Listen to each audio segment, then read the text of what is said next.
Hello ladies and gentlemen, Nick here, and welcome to my review of Doctor Who Season 16, Story 2, The Pirate Planet, or Story 2 from the Key to Time series. So with The Pirate Planet, I've got a little confession to make. I find it to be the weakest of the Douglas Adams stories. I'm sorry, it's my opinion. I'm more of a City of Death or Shada fan, rather than Pirate Planet. I think Pirate Planet's his weakest Doctor Who script that was televised. I haven't read Cricket Man yet. Yeah, and it's also, it's not one of my favourites of Season 16. Currently, at time of recording this review, it's in the second half. It was once one spot lower than before rewatching it, but after rewatching it, I thought it has a better story than Rivals Operations, so I put it one spot high on the list. By the time the ranking comes around, it might be a bit higher, but at the moment, it's around the middle area. So, like I said, I think it's a slightly better story than Rivals Operation. More gets done, more comedy, some more entertaining moments. But out of the Douglas Adams scripts, it's the weakest, and it's not one of my favourites of Season 16 yet. Final decision comes with the ranking. Unless it's the last story, in which case, by that point, the ranking's right afterwards. So the final decision would be around then as well for that story. So, yeah, the plot of The Pirate Planet is that there is this evil queen. I'm going to be jumping into spoilers quite early, as opposed to around towards the end of Part 3, start of Part 4, where they reveal quite a lot of the plot. But there's this evil queen of this planet, and she has the great idea to... She's getting very old, so she has the great idea to suspend her body in animation whilst projecting herself into a new, younger body to rule forever. And she also creates this cyborg pirate captain and makes it look like he crash-landed on the planet and becomes their savior. And their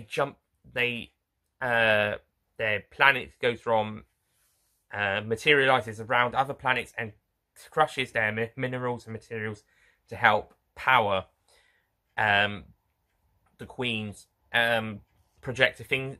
So by the time that they've taken the planet of Califlax, I believe it is, taking the planet of Califlax, she's almost ready. One more planet and she would be whole again. And that's the plan. And by that, the Doctor and Romana discover that Califlax is the second key to time, second segment of the key to time. So they're being used when they arrive on this planet. And soon, before they're able to get the key to the second segment of the key to time, which we don't actually see them getting at the end of this one, because I'll get around to it in why it's a bit. But they have to find a way to stop the pirate the captain and the Queen before it's all too late. And at the same time, there's these psychic powered guys who are around trying to stop the evil of these people. To be honest, these guys were presented to be a bit villainous early on, despite them saying that they wanted to stop the evil of the pirate captain. It might have been the fact that the villagers thought they were evil, which makes sense from their point of view. They might think they're the bad guys. But at the same time, we were sort of getting that impression from the I think they're called Minads, from their scenes as well. Though thankfully they're revealed to be allies later on, and actually quite nice guys, in all honesty. The pirate captain, on the other hand, he's a shouty brute, but he's humorously though, and he has this nice little robotic power to kills people until it's killed by K9. And yeah, it's quite fun. And he also has this head scientist called Mr. Fribbley. I don't know what it is, but villains who get angry with people a lot all the time sort of like their little henchmen as well. When they're in a good mood and when they're in a bad mood, they're really angry with them. And at the end, they swear revenge on them. So like in the Time Warrior, where Iron Gron loved and hated Lynx at however he felt. And in the last story with the Garth, he probably just took his captain for advantage. But when he died, he swore revenge. So, and he considered him a friend. So I do like how the captain's version is played here. and handled really well. Of course, it's also around that time that he sort of gives up a little bit until he almost tries to kill the Queen before she deactivates him. He was her robot, cyborg after all, robot cyborg, one or the other, probably a cyborg. And I like how all the pirate motifs work, as he's a pirate captain. His base of operations is called the Bridge. The planet basically steals other planets and their minerals and crushes them, a bit like pirates. Theft and murder. And of course, the end of part 3 sees him trying to have the Doctor walk off a plank and drop 1,000 meters or something. So, that's a very piratey motif. The pirate motif is handled really well, but the sci-fi element is also handled really well. I think Douglas Adams is also the best when it comes to merging sci-fi and comedy. Robert Holmes, Graham Williams, and Anthony Reed, the two of them under David Angu, and also in that first scene of the Ribos Operation, which they wrote, and then Robert Holmes wrote the rest of the story. I think they all got it right then, but I think Douglas Adams is pitch perfect with getting comedy and sci-fi masterfully, and this becomes super apparent in his other two scripts as well. The other two that were made, that is, and it's a fun, enjoyable story. But I'm not the biggest fan of this one as much as everybody else. Everybody else loves this story almost as much as City of Death. To their credit, I can see why, but I don't quite love it as much as everybody else. Just saying, I prefer Shada. I prefer Shada, which is the one people are split over. Whether they'll either love it or hate it.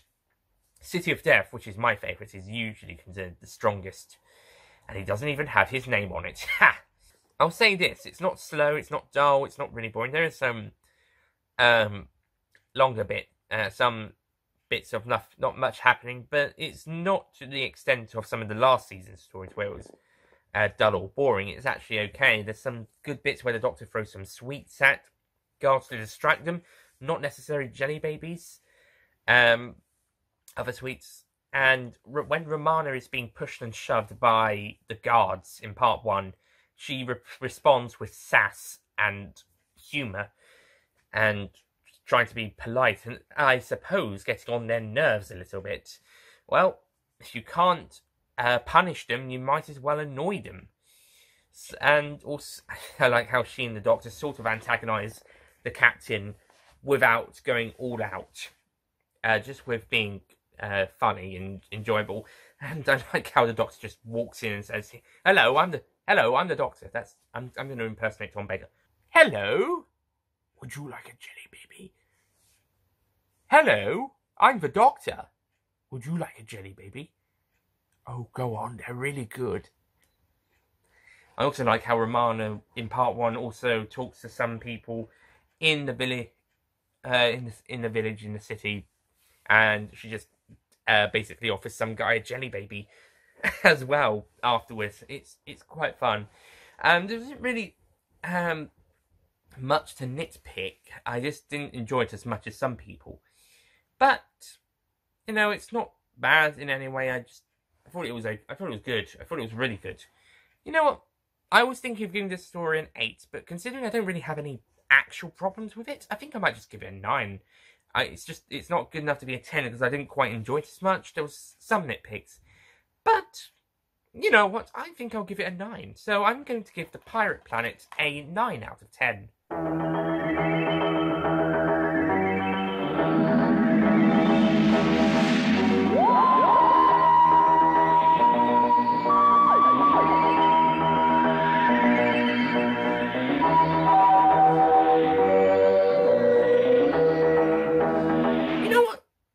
To actually bump this story up one more score higher than it was placed after this. Maybe even 2, actually. Maybe it might actually, now, come to think of it, it might actually be one of the strongest stories of the season. Well, I've just basically contradicted my earlier self, haven't I? We'll see how it fares on the ranking. But, you know what? It's a fun, enjoyable story. They don't collect the key to time at the end. They do have a good ending, though, with blowing up the bridge and killing off the Queen.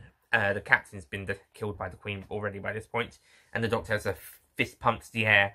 But the segment would be where Califax used to be, somewhere in space, so they just have to pick it up on their travel. So at the start of the next story, they will collect it and have it tap the thing, and it'll turn back into the third segment before they go off to do the next bit of the rest of the story.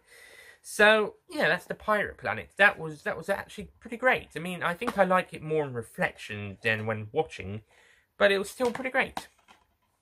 Anyway, next up is another great story of the season, The Stones of Blood, which is the third story of the Key to Time series. So I'm looking forward to that one as well. Anyway, thank you for watching, and I'll see you guys next time. Goodbye.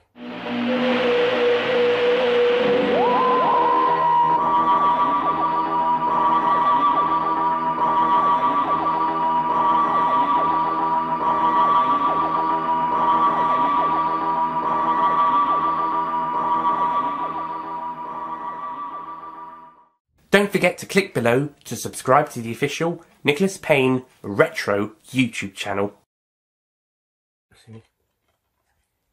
So, the Pirate Planet, I've got a confession to make. It's not my favourite Douglas Adams.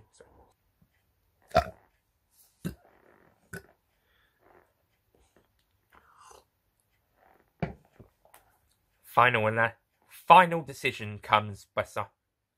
He's on his fucking notifications. The planet goes from, oh, for God's sake. Piss off! I know I've got 2 notifications. In fact, probably 6 by this point.